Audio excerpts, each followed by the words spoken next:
good. Okay, so let's begin. So today we're going to be showing you financials for Office 365.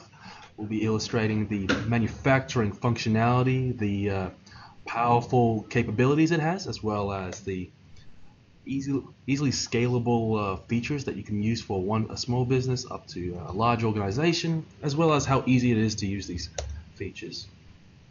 So if this is not your first time, welcome back. If this is your first time, Financials for Office 365 is an ERP solution that works in and out of the Office 365 Microsoft suite. We consume financials for Office 365 through what we call the web experience and internet HTML links, so you can use it on any Internet Explorer on any computer. Of course, the Office 365 experience, where it is in your actual Office 365 suite. The tablet experience, so you could use it on any Android, any iPad, tablet, made for ease of use with touching the screen and swiping. As well, there you might see that there is a bit of a gap in the middle there. That's because coming out at the end of the year will be the phone experience, where you can actually access your ERP solution through your phone. So that'll be very interesting to see. So let's begin. What's the agenda for today? So today we'll be going through the whole processes that you see and can utilize within the manufacturing module within Financials for Office 365. We'll start off by giving you a look at the design and engineering aspects, the essential creation of your bill of materials, as well as the structuring and definition of the processes that come with that. And then after that, we'll have a look at the scheduling and planning functionality that we have within Financials for Office 365. Look at that production forecast, the MPS and the MRP. Define those acronyms later on, and after that, we'll give you a quick look to sum everything up through the actual production order itself. We'll finish one off and even have a discussion on all that functionality there. Then, of course, at the end, we like to leave it some time ahead so that you can have some questions about what you've seen and what you want to further understand about the manufacturing module. If you have any questions here and now, please feel free to enter them in the message board, and Alvin will tell us at the end about those various questions. We like to get as many as we can because that's the real power that we get here. So, the production management within Financials for Office 365. Obviously, when designing products that are assembled or produced within the company before sale, additional specifications are required to define which materials go into the product and which production operations are required to make them. So, for simple item processing, we have what we call the use of assembly bills of materials to define the components and resources that go into creating the end item. For more advanced item processing, you use what we call production bill of materials, production routing, which are connected to the item card of the produced item. So what this all means is that Financials tries to scale with the production of your organization. So for light manufacturing or assembly kitting, we have what we call assembly orders and assembly bill of materials. And then for more advanced and more comprehensive accounting of your production processes, we have the production bill of materials and production routings, which are in essence the material requirements of your production process and the operational structure that you use for this whole production process. Then after that, we can even go on top and add additional functionality, so even include more powerful scheduling capabilities and production forecasting. Because at the end of the day, the main aims of a production department within an organization is to increase the efficiency and time consumption of their production process, try and ensure that the costing is as efficient as possible and is constantly monitored, as well as that they're able to keep up to the demands created from their actual sales department. There's nothing worse than having a production department that isn't keeping up with your sales department. So let's start off with the materials. So Financials for Office 365, as we said, defines the required materials for productions and the process structure through two different methods. Production BOM. But what are these two things and what's the specifications between them? So what is an assembly BOM? Now this just represents the simplest form of production. It's a collection of the components or items and the resources to make a finished good. So with this we can account for the producing of items as complex or as comprehensive as ever you like. So it could be something like a bicycle. If you've ever been in a demonstration with me, you would have seen I use the bicycle quite a bit. Or a loudspeaker. But it can be as simple as just putting together some items, throwing in some flowers, putting it in a packet and making it a gift pack. So it can be as comprehensive or just as simplistic as you'd like it to be. But of course with this aspect, what is more important to the managers using this function? Incorporating this kitting. That's essentially the availability of the components and when they can get those items in and assemble this item. So if you've ever been in a demonstration with me or in our previous webinars such as the inventory management, you would have seen the item card before. So right here we have an example of the loudspeaker item. Now, as you can see here, it looks just plainly average. We have the real-time accounting for the inventory amount as well as the quantity on our production orders, as you can see there. But on top of that we also have assembly BOM within the item itself. So let's have a look.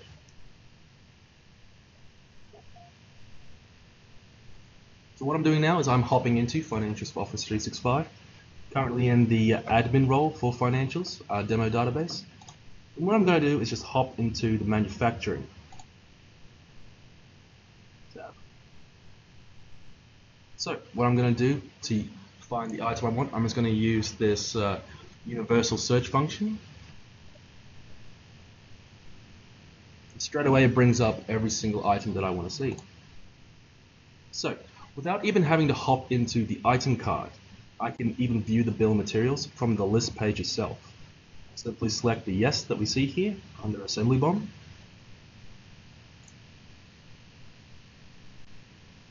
It actually allows me to view the bill of materials. But let's take that a step further.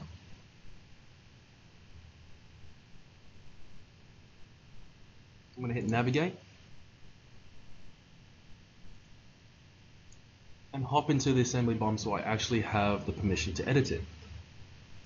So as you can see here, we've got multiple items being contributed as components for this finished item or this assembled item, as well as different quantities required for it.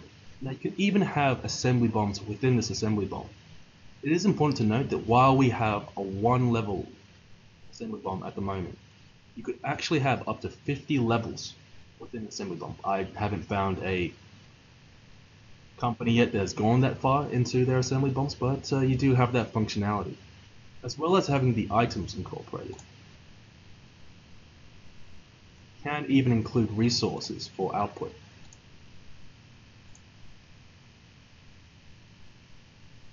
Now that resource could be an individual, it could be a piece of machinery. It just allows you to incorporate that person or that time usage and cost that comes into creating this item. So while this is very good functionality and very straightforward functionality for the actual bill of materials itself, what comes into getting that extra level of power is viewing the availability of those components. We were able to see them, we were able to see how much was required, but what's available. So for that we just hit availability, items available by BOM level. It dynamically opens up the item availability sheet. Now as we can see here, I can now see the quantity required for this parent item, of course, but I can also see the available quantity that is within my warehouses right now, as well as their current need by dates and how many we can make with that quantity we have there.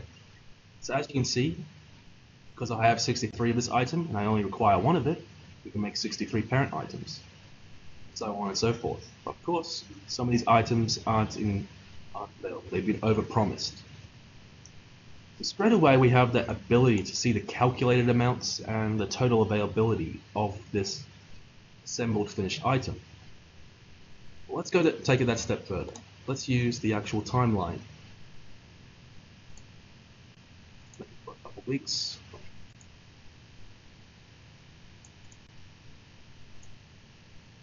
The 1st of July this year. Just every report, it can be sent out to a PDF, Word, or Excel document, or even scheduled to occur.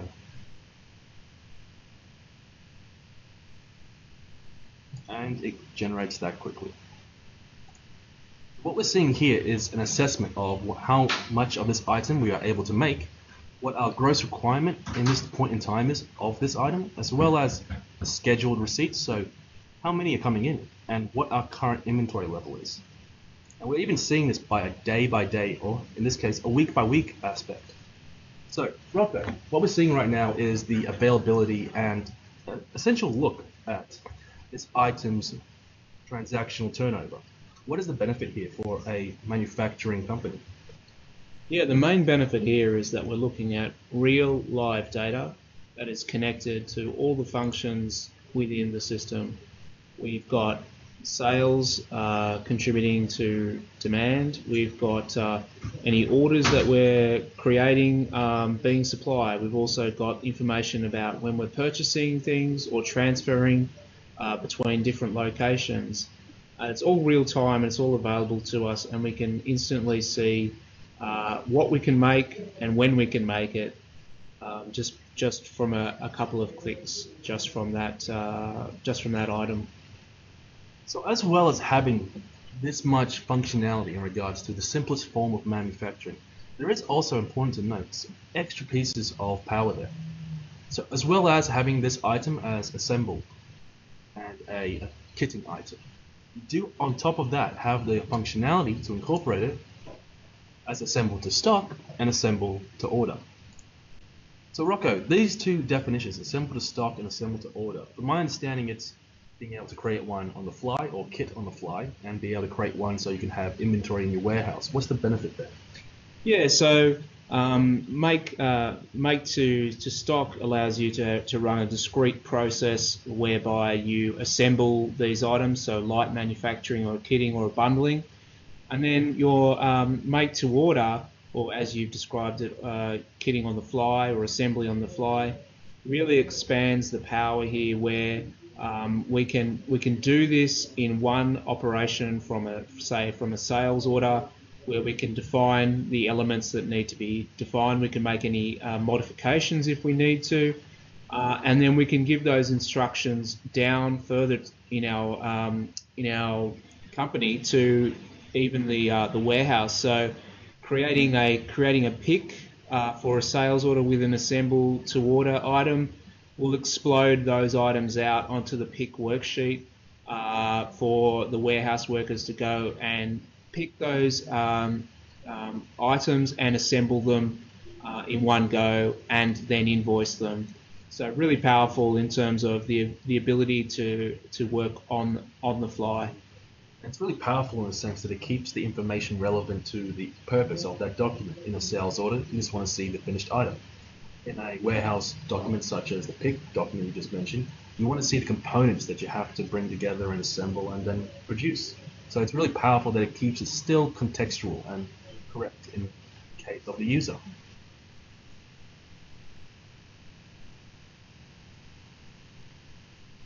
Now, I know it's hard to believe, but that was just the first level of manufacturing, what we call light manufacturing. So what are our takeaways from that? How easy it is to use the solution, so you don't require complexity when it comes to accounting for your business's manufacturing. And we've also seen the powerful functionality, seeing the availability of the kitted items components, as well as their capacity and gross requirements from that available to make report. So, the next stage, assemble BOMs to production BOMs. What separates an assembly BOM from a production BOM? I know we're moving quite quick here, but let's hop right into it. So, it is important to note that, of course, because a production BOM is the more functionally superior of the two, it still has all the functionality that you just saw within that assembly BOM. It still has multiple levels, it still has the functionality to see availability of all its components as interactively as you did, and it still has the ability to be made to stock and made to order. But it also provides the user an approval process so you can guarantee all BOMs are certified. So from what I understand in the industry, that is a near definite requirement to have a BOM or a bill of materials under development, and then before it goes into the production process, for it to be certified. It also allows the user to archive your BOMs through what we call versions. Now, a production BOM, in essence, is just defining a production item and the components that go into it. For assembly items, the production BOM must be certified and then assigned to a production item. But let's have a look at that in the actual program itself.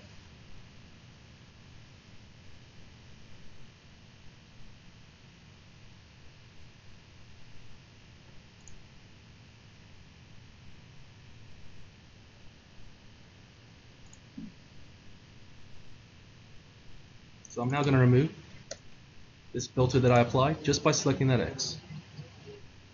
Still keeps me in the place where I was in the list, but now I just want to search for something else. There we go. Just by searching the bicycle, I got that. So we're now in the item bicycle, and this is a production item, as you can see. So within the item itself, we've got what we have, the production bill of materials now available to us.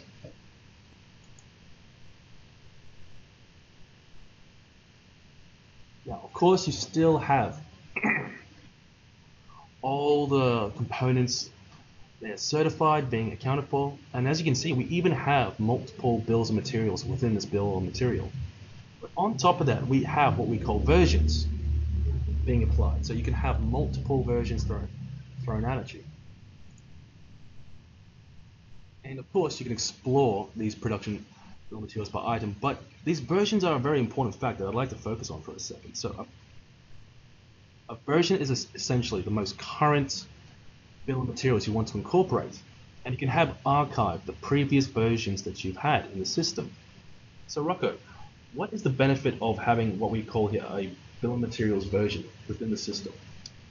Yeah, so this allows you to keep track of changes that have undergone throughout the life cycle of this production bill of materials. You can call up the changes between the two, or to see how they compare, whether you've got new components in and out, whether you've got different quantities, and as they happened, you can always revert to a prior version of the same thing as well. So together with the certification status, the version gives you powerful functionality in order to make sure that you're using the most current and efficient and effective bill of materials for that production process. Within this production bill of materials window, we can even see that each one of these bills of materials within this parent bill of material can be assessed from what we call the where used function. So throughout your entire production processes, we could actually see, for example, where this front wheel is being utilized in whichever items, such as the fact we've got 2 bicycles here. So it could be throughout your production process. But we can even take that functionality a step further.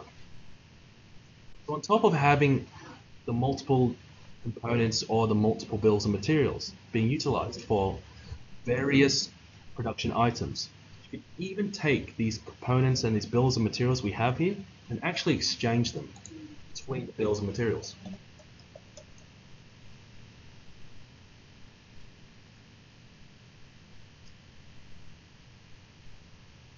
So what this enables us to do is to take either a bill of material or an item and then slot into the current bill of materials within a practicing or certified production process. Right here, it automatically creates a new version of that bill of materials, as well as we can even multiply the quantity that is being utilized. And straight away, just to make sure that everything's working properly, we can even recertify this bill of material. You might see there, it's also saying copy routing link. We'll get to what that means in a second. So Rocco, the exchange production bill of materials function. This allows us to essentially just, instead of manually going in, slot and change it out with one function. So would someone in the manufacturing processes be using this regularly? Absolutely, yeah. This is a very, very fantastically useful feature actually, where if you can imagine, needing a new component, you've sourced a new component from a supplier or a different supplier, and you want to automatically swap out those old components for the new component and to recertify all your bills of materials. So we can do that all in one quick process. Or alternatively, if we're changing a subassembly throughout our production process, so the front wheel, for instance, we might be swapping that for a different bill of materials that we've been working on and now certified. We can do all that very quickly and easily, and it will apply throughout the entire system. And I guess why is that also important? Because, apart from the fact that it does it all in one go, but it also will then flow through directly to your MPS and your MRP. So if I said that before we're swapping out a component from one supplier to another, later on when we show you the materials requirement planning, now that we've identified we're using a new item from a new supplier, we will automatically calculate that new item. We'll automatically be purchasing that new item from that new supplier from the moment we make this change. So you can definitely see why we try and separate this functionality into a different tool to be utilized by the user. Obviously, while this is very powerful capability, not every company would be wanting to utilize an aspect or a function like this. So that's why we separate them between the production bill of materials and the assembly bill of materials.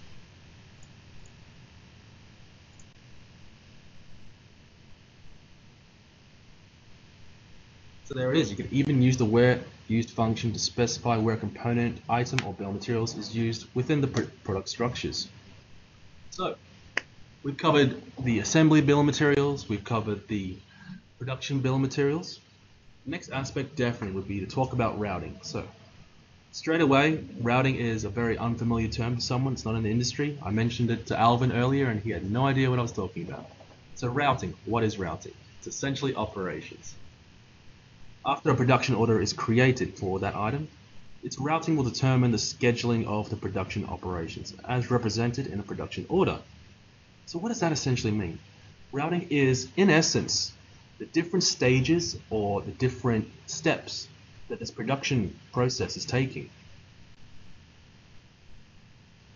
And it's exactly that. It's essentially the structure of the process of scheduling your production. You apply the capacities, you apply how much a different stage is being utilized, and it just gives you that extra detail to be applied when accounting for the operations of your production. So, in essence, for an example, if I was in a warehouse where you have paint, the actual planting of it or the filling up would be one different route, and then the next stage could be the applying of the lid. It's just accounting for the different stages. So you may be asking yourself, why would someone need to go to this much level of detail? Well, this level of detail is mainly used so that we can account for the time management and the costing that is applied to the production process.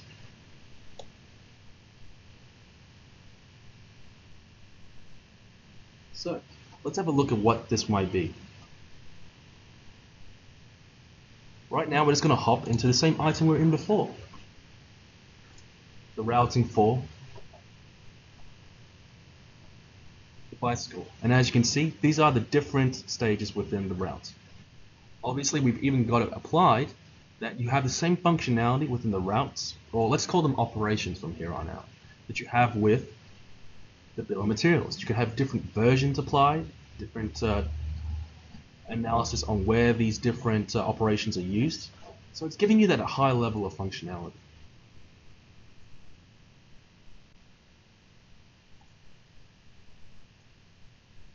So before, you may have noticed we discussed the idea of the different types of routing. But before we get into that, there is one last aspect that is always important to note, and that's what we call routing. So we've now got our bill of materials, we've now got our routes.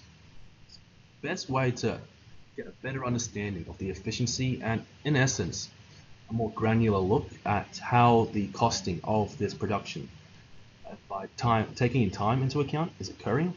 It's by actually linking up together the different stages that the production is occurring and the bill of materials that are being utilized. So the output as well as the consumption in your production.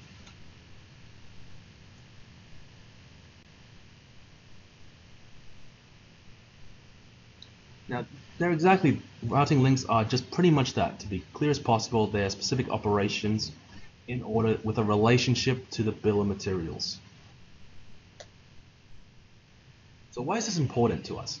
It's important because it allows us to do what we call just-in-time flushing of components. Now, Rocco, for those of us that aren't in the manufacturing industry, just-in-time flushing, why is that a very important part of the process? Yeah, it's an important part of the process if you have a manufacturing operation for an item that may take some time. So if we suggested that it takes us a month to make our bicycle, but we don't need all the parts until the last, or some of the parts until the last week, until the last operation starts. That means that we have extra time before needing to purchase those parts and use them in our production process. And henceforth, if we don't need to purchase them, we haven't created a purchase order on our supplier and we haven't had to pay for them. We haven't had these pieces of componentry sitting around in stock for the extra 3 weeks, and it saves us money and handling time. So that's our concept there of just in time, and it's used predominantly for people who have a longer production process, be that a couple of weeks or a month or longer. That's very powerful in the sense that we can get real-time analysis of our production process. So, what's the last aspect that we might cover here in this whole defining the componentry and operation stages? You might have seen there that in the ribbon, while we've been hopping around here, there's an aspect within that assembly and production tab called cost shares. Let's bring that up for the bicycle. So what this is going to do is bring up every single component, every single route or different stage that we're going to incorporate, and then it's going to tell us what is required to create an item, how much is on there on top, how much per bill of material line, unit of measure, as well as how it's being produced, by purchasing, by production, or transfer. But what is also very powerful here is being able to roll up that material and capacity cost. As you can see, that's actually being produced in these columns here. So this is very important for people that want to assess what different stages or different groupings of the actual production process is costing, and it gives us that extra level of analysis functionality to be able to report on this process or this production process in this much detail. So Rocco, bill of materials cost shares. Why is this a reporting tool? Who would be most wanting to see this? Well, really any production planner or any financial person within the organisation, anyone who's creating a new bill of materials or anyone who's analysing the profitability of a bill of materials, anyone who's working, with the standard cost or assessing the costing. One of the great things here is that for our raw materials, we can use any kind of costing method there. You could use average cost to gain this information. And then our assigned costs for our operations, our routes there, they include an amount for the running of the machine, the running of the labour, the supervisors. If you want to, you can include allocations for things like rent and electricity. So everything can be included in here and rolled up to give you the real cost for making this item. And then if you're using standard costing, then we'll provide deviations or variances that you can analyze at the end of a quarter and adjust your standard cost, for instance, or you can use something such as an average cost if you want to. We'll show you along the way of how we calculate how we show you a standard cost, the expected cost, and an actual cost. So we're tracking all those costs throughout the production order process and throughout the life cycle of a production order. So there's a lot of detailed information about costing here. There's a lot more specific things in terms of how you allocate the setup time for a batch of. So if you're making, for instance, if you're making 100 bicycles and there's a setup time, how we allocate that setup time to each bicycle in the batch. And so there's a lot more detail behind this, but essentially what we're giving you down here is the lowest level rolling up to the highest level. We also have the ability to add in subcontracted costs if you subcontract out any part of the process. That's a very good point too. So as we've seen the routes here throughout the entire production process, it is important to note that on top of that, we can even incorporate that these different stages of the operations are being subcontracted out to suppliers. So you could have them essentially hopping over to a vendor and being an expense. So we can even accommodate for production that isn't even being done by you. It's being done within your production process, but outside your organization.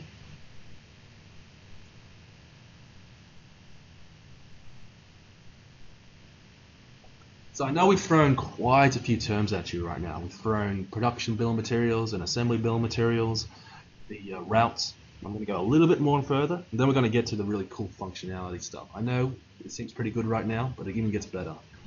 But first, before we get there, what are the different types of routes and operations? So these are what we call work centers and machine centers. Now you might be asking, why do we need to go into more detail about what we've just discussed? So it's really about how you can even get more detail out of your production process. So the purpose of, say, a work center is that it specifies and maintains information about the different stages. It's essentially a grouping of your operations. It could be that it is your assembly stage. It could be that it is your packing stage. But managing the capacities of each of these stages is just made to be an easy to assess process within the company. Now, it is important to note here that you can assign machine centers into work centers. And for that machine center, you can assign different aspects such as the different work stages or workstations that are being utilized within your production process. And you can go into that much more level of detail. You may be asking, okay, what is the purpose of going this level into detail? But the basic idea is that you can go and analyze your production process on a much more granular level. Even see, I guess, the different ways that it is being occurred, that is then being processed. But on top of that, you may have seen through those actual list pages that you can actually incorporate these different stages as bottlenecks. So, Rocco, having a work center and machine center, sure, it seems great, but what is the benefit of having machine centers assessed as bottlenecks? Yeah, so you typically would, in your list of operations there, you'd set up your work centers and you give capacity, taking into account, the number of machines or the number of shifts or the number of workers. But then you can, as you've mentioned, Chris, you can drill down that granularity into the machines that are contained within that work center, and each one of those machines can have its own capacity and can have its own availability based on the shifts and the workers and all those types of things. But really, the machine center gives us the ability to carefully monitor an area of the production process that may be a bottleneck. So if there's a particular process, if there's a particular machine that's always full, always running at 100% capacity, then it really gives us the ability to plan that machine center closely and to allocate it effectively. So in essence, we could then assess it on its capacity and the different ways that it actually works and operates. Obviously, if it was important, it'd be running 24 hours a day. But then we would even be able to assess the different times to be applied to it. Now this is what we call default values, and that's essentially the setup, wait, move time, and process times. But we're going to give you an illustration of that when we actually hop into a production order. And that's part of the execution process.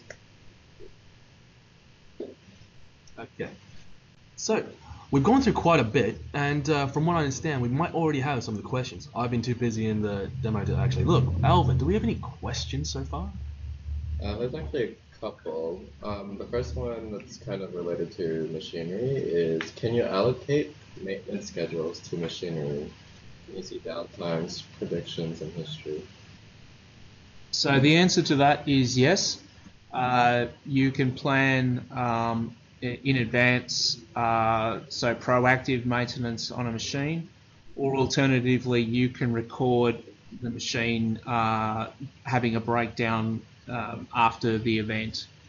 So if you're planning for the proactive maintenance, that will get taken into the capacity availability, and when you, for instance, release a new production order, the production order will be planned around that proactive maintenance. Obviously, if it's a reactive thing, then you need to input that, and the system can then dynamically reallocate all the production orders in the queue to go forwards from the point when you're finished. So it then essentially adjusts to that maintenance or that falling down of that machine. So it allows that your production stays as dynamic and the whole process is being as reactive and as efficient as possible. Do you have any other questions, Alvin?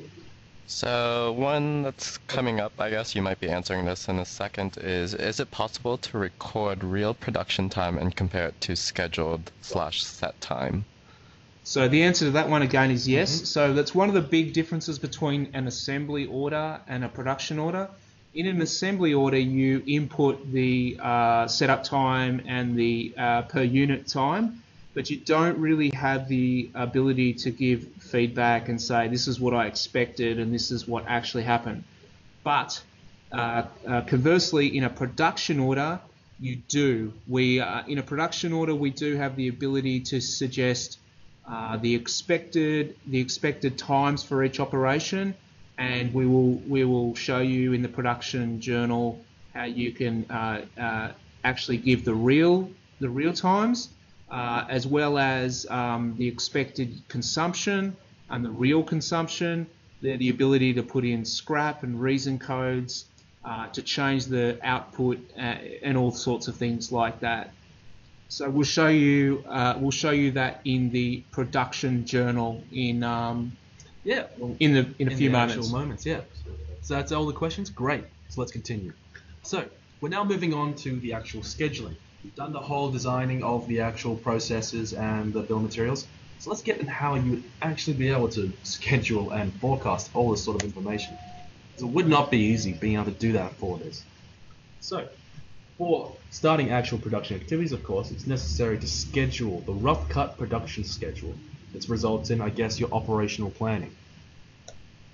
So we do this through three different methods. We do this through the production forecast, the MPS, and the MRP. So the production forecast is essentially taking what our sales department have seen in the past, letting them enter that in through a timesheet as we needed this much of this item during this week. Now, while that is great and that it counts for the demand that we have for our production, it can be as specific or as broad as you'd like. It could be from a day-by-day basis, a weekly basis, monthly, quarterly, annual, or period basis. So you can go as in-depth or as broad and standardized as you'd like. But I'm guessing right away that you guys are all thinking, what is MPS and what is MRP if you're not in the industry? So how about we go about a definition of these two different aspects? So the MPS, this is what we call the Master Production Scheduler. The MPS is a calculation of the master production based on the actual demand and the production forecast. Now it's used for end items that have a forecast or sales order lines. So this is essentially items that have been forecasted that they will be needed or that are actually committed to sales orders in this moment, here and now. So while that is a very technical definition, how about I just provide you with a simple idea of what MPS is. So the Master Production Scheduler is essentially taking our demand that we have from that forecast and from our actual real-time sales orders, and it's actually just giving us the suggestion to create production orders to match that demand. So essentially we have our sales orders and forecast and production orders being generated. But on top of that, how do we then fulfill the production orders? And that is through what we call the material requirements planning, or the MRD. Yeah. Go there. So MRP is the calculation of material requirements on actual demand components, and the production forecast on the component level. The MRP is calculated for only items that are not MPS items. So what's that telling us? If we run an MPS, we would have created all these production orders to match our current forecasting demand and sales demand. But of course, we've now got to produce the actual documentation to fulfill those components. So if it's that bicycle, it would have been that front wheel, that back wheel, the seat. It's essentially creating all the demand for the components to be fulfilled. The purpose of the MRP is to provide time-phase formal plans by item to supply the appropriate items by an appropriate time in the appropriate location and quantity. Have a look at this. So the place where you see all of this occurring is what we call the planning worksheet. I'll use the universal search function. And there it is.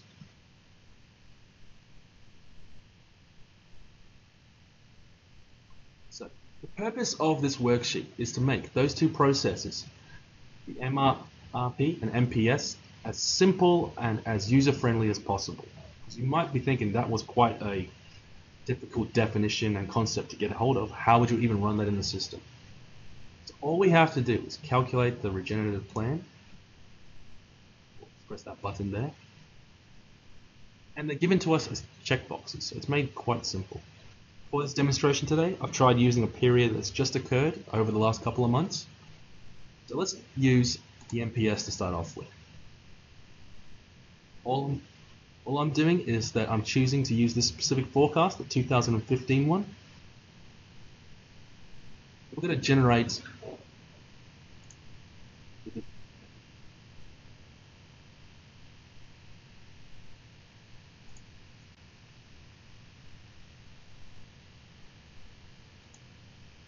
Okay, so for that demonstration now, I set it that we're grabbing specifics in regards to the actual bicycles.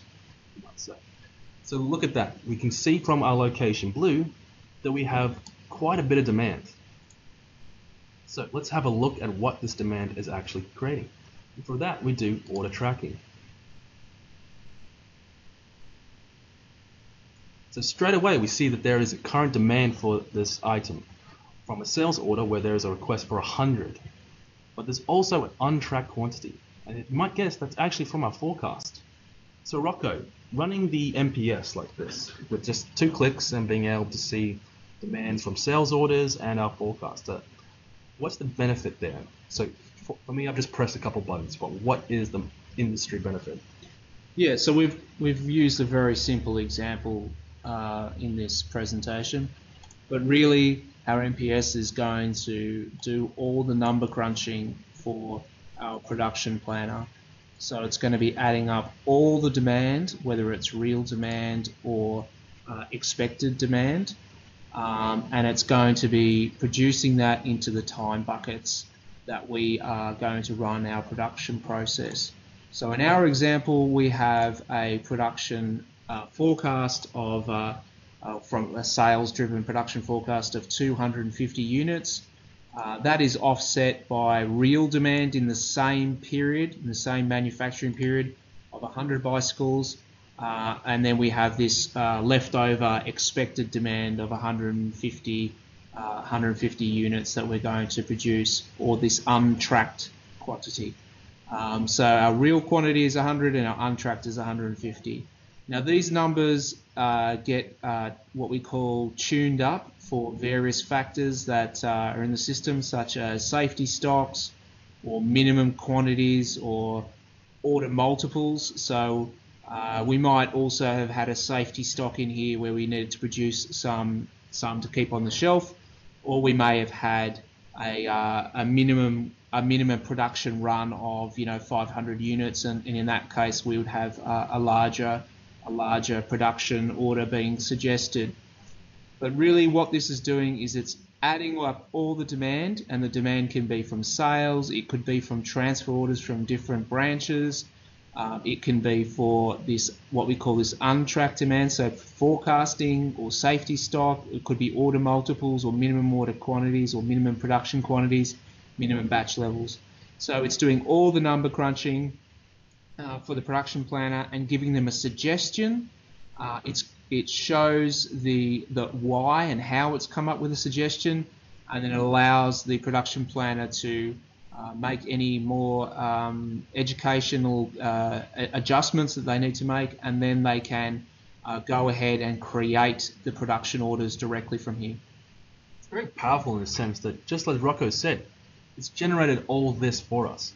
So right there, instead of having to manually create these production orders, straight away it's taken that idea that we have a due date of the 8th of July, and straight away it's even generated the start times and end times, the specific locations, and it's even created this suggestion. It's always important to note that it's suggesting to actually create this document. Right from here we can even go into assessing the actual components being utilized within this production.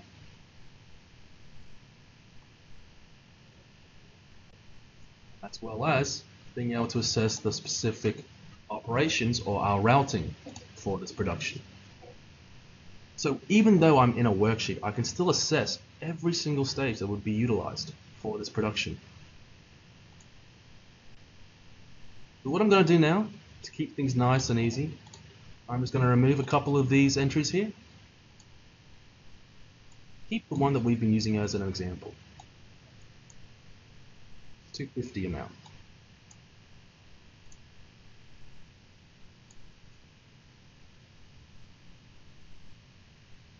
I simply select for it to be carried out. I get the option to carry out the message. So what this is doing now, it's even allowing us to create either a planned, firmly planned, or even firmly planned and printed off version of this production order. So if this was an assembly order, we could have produced one of those, purchase order, a transfer order. It goes to such a level of power in the way that it can just automatically generate the documents you need for your production processes. That just makes it this one-click use very easy to actually accomplish. So let's create a firmly planned production order. And it happened so quickly that I didn't even get to see it disappear. So let's hop back into the actual list page. And there you go. There's our firmly planned production order for 250 bicycles. Gosh, I'm happy I don't have to do that one myself. So while we've done the MPS, of course, we actually got to do the MPR.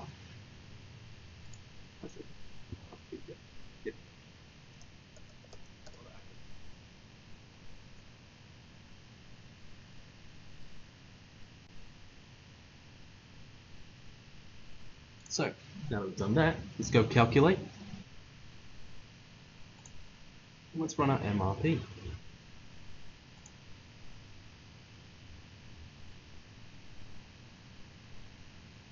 Now you might be noticing that I've been having a little error note show up there.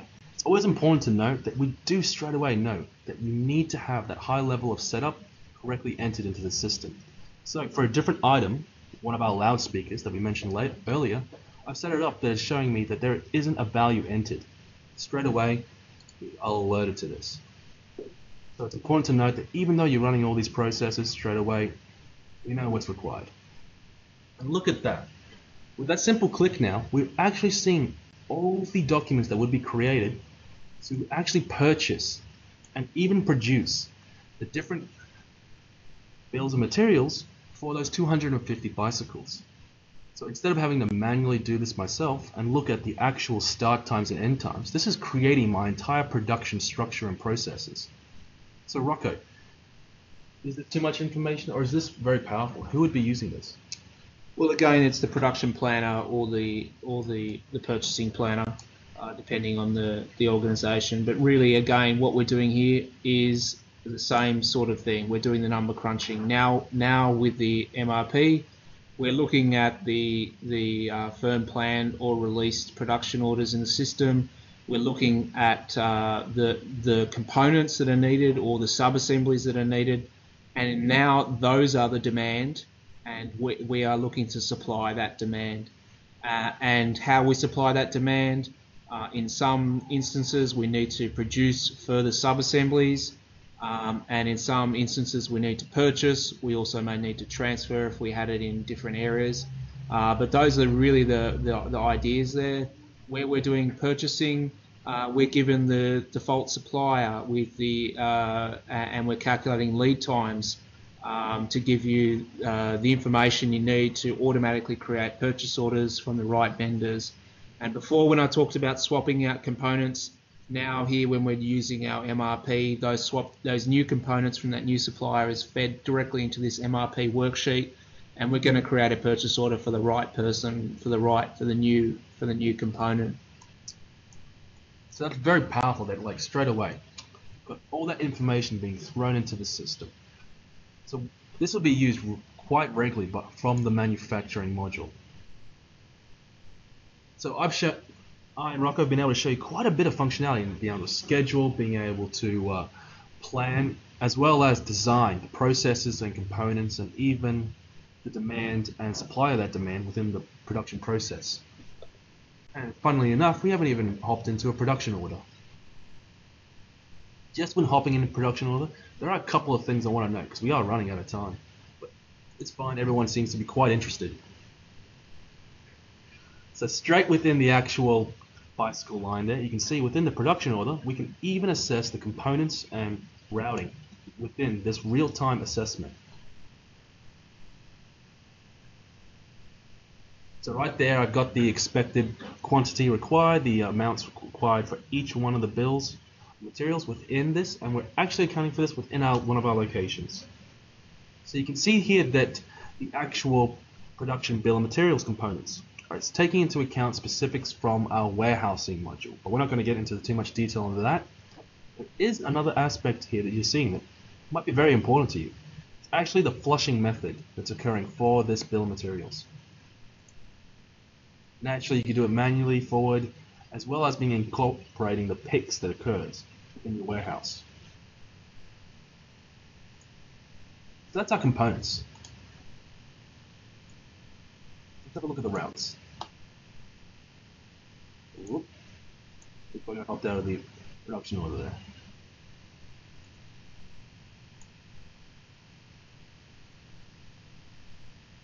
So what we're now seeing is exactly what Rocco was talking about earlier when it comes to the different stages and the routing, as well as the allocated capacities for each one of these different work centers or machine centers. What we're seeing here is the scheduled setup times, run times, wait, and move times being utilized for each one of these different stages. And of course, it's important to have that extra level of detail being applied to it. Each one of these different centers, we can actually apply personnel, the tools being utilized, as well as, if you are having to keep it as a process within your production aspects, the quality measures that need to be met for each one of these different stages. So Rocco, what else is beneficial within here? What have I missed? Yeah, well, I guess really there's a couple of things there. I mean, firstly, the flushing methods you mentioned. So if we wanted to use a forwards flushing, we can automatically consume items and times. When we release this as a release production order, we're going to do manual today to show you the production journal. But also, I guess, in terms of capacity, we have automatically allocated this production order into available time slots for those machine centers and work centers. The operations are working on a sequential basis, so the one step, then the next, and the next, but you can also have parallel operations either within the sequence or entirely. But basically, that machine center has a capacity, and we are tracking that capacity and allocating it into the right time frame on a first in, first out basis. From this sheet here, we actually can see the different stages and the different levels that are being utilized and the allocated times for this production. So there's quite a lot of detail being incorporated into this simple document as clearly as it is right now. So let's take it to the next stage and actually process. And for that, all you simply have to do is just change the status from firmly planned to what we call released. This is just allowing you for different stages to be able to assess, in essence, the production order itself. Being able to have that different levels of checks and assessment. Firmly planned is sort of like that stage before it is thrown on the production floor. Of course, released, here we're going, it's happening right here and now.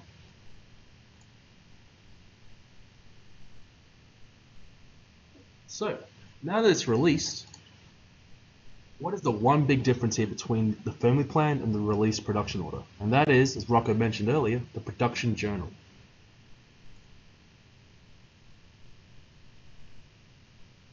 So what this will tell us is all of the consumption and all of the output required for this production. So because we're manually having to flush this, we have to go in and look at it ourselves. But look at that, we can actually allocate the setup, run, and scrap quantities and times for this production. So we're able to assess and incorporate the real times. Now this is where assemble orders and production orders step apart from each other completely. So, as Rocco mentioned earlier, assembly orders account for the scheduled or the believed or roundabout time that it would take to create or to kit or assemble that item. But with here, we're actually grabbing the real time. That's where this feeds into here. So Rocco, with this production journal, what are the different things that a worker could use and do within here? Yeah, so basically it's the ability to actually change the output. So in some production processes, you may have started out thinking you're going to make 100, but you may 99 or 101. So you can change those things. You can also change any of the consumption elements. They may change based on the output, or they may change based on certain inefficiencies or waste or scrap. And then you can also obviously enter in there all the actual times that have been consumed to do these processes. You can also do production in one stage, so the production journal in one stage, or you can do partial output and partial consumption. And as we mentioned before, you can change the flushing method on any of the items or any of the steps that you want to. So you could automatically flush half the components and half the steps, and just manually allocate the quantities for the rest. So it gives us that high level of detail, being able to assess the real-time aspect of our production, which is always important. It's good enough that you can schedule and have that powerful functionality, but you need to be able to match that within the actual execution of your production.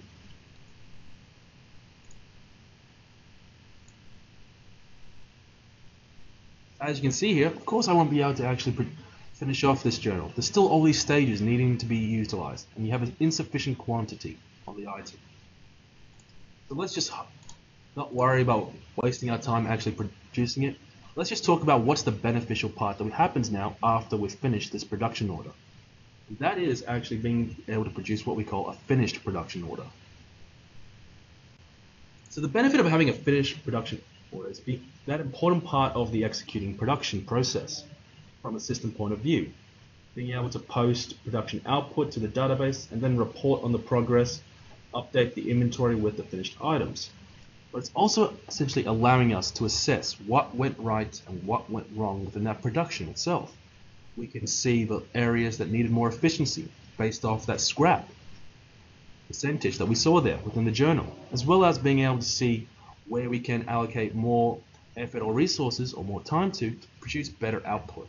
So it gives you that extra level of being able to assess and, in a way, review how your production went, and then take those changes and apply them to the actual production process itself. I think that's just about everything we covered, Rocco. What do you think? Yep, absolutely. I mean, there's other concepts we haven't mentioned. The integration with the warehouse, obviously, we've touched on in the warehousing webinar. Serial and lot tracking is also incorporated in here. So at the output of this production process, we may require a lot or a batch number to be identified, or one or many of those. We can also track lots and serial numbers for the raw materials that have gone into these production processes. So there's a lot more that we could talk about, but yeah, we've taken up a lot of time already. We've actually run over time. Yep. Maybe let's go over just a few questions. Yeah. Great. Okay, so the first one is, so if you have several production items, does Financial streamline the production with different machine centers and fill up the capacities? Yes, it does. So basically, each of the machine centers has a calendar attached to it, and that calendar is created based on the hours that it works, the number of shifts, etc. And then production orders are allocated into those machine centers or work centers on a first in, first out basis. So as a default, when you create a production order, it will look for the first available slot and allocate the production job into that slot. If you want to reorder things, you can dynamically change one of the production orders in a work center or a machine center, and all the rest will dynamically change around the one that you manually changed. Great. Another question is, can you monitor the manufacturing process, i.e., to see where a production item is at? Is there also a handover from one assembly point to another? So there are ways of looking at so basically we have the plan, the firm plan, and the released, and then the finished production orders. And then so that there'll be lists of all those different types of production orders to see how they are. There's a number of KPIs that show production orders in each status that you can see from your roll center. In addition to that, you can look at output quantity, so the expected quantity, and then the output quantity if there is a longer production cycle, like we were talking about before, if things take a week or a month or whatever, so that you can look at the percentage that you've got complete of each particular production order. And in terms of a handover between the different areas, we simply mark if there's a big delineation between one machine center or work center and the next, we simply mark one as being complete so that the next one is given the handoff that it's now its job. So it's a work handoff system.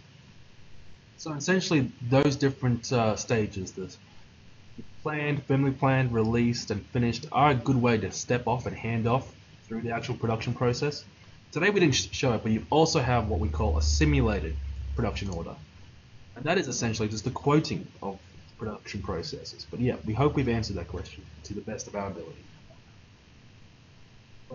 So one other question is there an inbuilt warning system, like if sales puts a certain number through and overcommits an item? Is there an automatic email to a user group or production manager? There's no, by default, there's no email, but there are warnings that come through in the system about the available to promise and the capability to promise these things. And then basically, so if there's a sales order that's created, there's a few dates in a sales order which are the due date, and there's also a promise date, and those dates flow through into the manufacturing system and are visible, and then they take precedent during planning. And if anything is planned to that doesn't take into account those promised dates to the customer, then warnings are given to the production planner. But then the communication, there's no automatic email that goes back to sales, for instance. The last question I think you've already answered. But I'll just repeat it anyways, is can you see the different version with just putting the serial number in from the production item? Yeah, so there's you can look at, so throughout the system there is a way of tracking backwards or forwards a serial item or a batched item.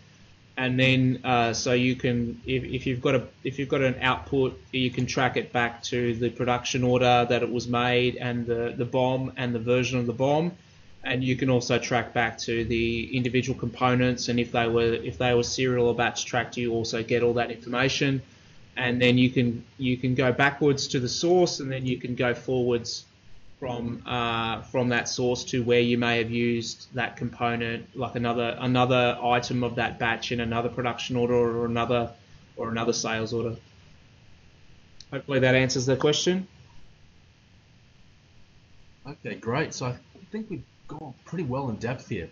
Been able to see the powerful functionality from our manufacturing module, and being able to see how you get that in-depth coordination and scheduling functionality in regards to being able to plan out your production structure and your manufacturing practices, as well as that ease of use of being able to enter in those functions and how they're just made to be user-friendly. In the ends of it, I don't do manufacturing. I've never been in the manufacturing business, but just by able to learning the program, I've been able to use these different functions and actually create production orders.